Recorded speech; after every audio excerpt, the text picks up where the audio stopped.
¿Qué significan los 4 elementos de la alquimia? En el símbolo secreto Rosacruz vemos los principios masculino y femenino, unidos por el mercurio. El fuego aparece como emanación del azufre, la conciencia.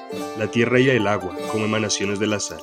El aire aparece como emanación del mercurio o espíritu del mundo. Los elementos son pilares de la creación, de donde nacen las 7 leyes herméticas y hasta los elementos terrenales conocidos. El alquimista trabaja con ellos tanto física como mental y espiritualmente, dándole a cada uno su proporción en cada plano. Una intención poderosa con la razón y emoción adecuada se convierte en una acción fuerte. En la Kabbalah representan los mundos entre el cielo y la tierra, revelando el nombre de Dios, y en la psique, los 4 palos del tarot respectivamente. El trabajo del mago se basa en la manipulación de los elementos para poder conocer diferentes planos y realizar la gran obra. Esto es, la fogata mística. Deja tu like si te gustó.